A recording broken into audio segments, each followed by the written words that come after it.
Hi, I am Dr. Naveen Kumar, consultant endovascular and interventional radiologist at Amara Hospital, Tirupati.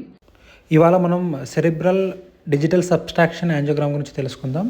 అదేం లేదండి, ఎప్పుడైనా సరే మనకు బ్రెయిన్లో ఏదైనా ప్రాబ్లం ఉంది, బ్లడ్ ఏమైనా క్లాట్ అయింది, లేకపోతే బ్లడ్ ఏమైనా బ్లీడ్ అయింది అనుకున్నప్పుడు మనకు యూజువల్గా మనం సెరిబ్రల్ యాంజియోగ్రామ్ అనేది చేస్తాము. మీరు అబ్జర్వ్ చేస్తున్నట్లయితే ఇవి కెరోటిడ్ యాంజియోగ్రామ్ అండి. Carotid vessels, internal carotid and external carotid arteries అనేవి ఉంటాయి. ఇది నేను చూపిస్తున్నది ఇంటర్నల్ కెరోటిడ్ ఆర్టరీస్. ఏవైతే బల్జెస్ ఉన్నాయో అవి యూజువల్గా హిస్టరీ వైజ్ పోస్ట్ ట్రామా అంటే యాక్సిడెంట్ కేసు ఇది. ఆ కేసు అయిన తర్వాత ఏం జరిగింది అంటే అలా బల్జెస్ అనేవి వచ్చాయి. అవి ఎందుకు వస్తున్నాయి అంటే డిసెక్షన్ అనేది జరిగింది, అంటే ఒక పొర అనేది చీలింది.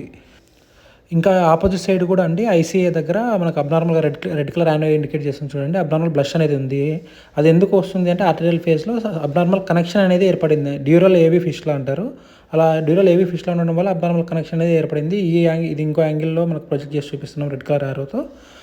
సేమ్ ఇలా మనకు అబ్నార్మల్ ఫిస్టులాస్, లేకపోతే ఏదైనా న్యూరిజమ్స్, ఏదైనా బ్లీడ్స్, ఏదైనా బ్లాక్స్ ఏమైనా ఉంటే మనం ఇలా సెరిబ్రల్ యాంజియోగ్రామ్ ద్వారా డిఫరెంట్ మొడాలిటీస్ యూస్ చేసి, డిఫరెంట్ ప్రొజెక్షన్స్ యూస్ చేసి మనం కనుక్కోవడం జరుగుతుంది.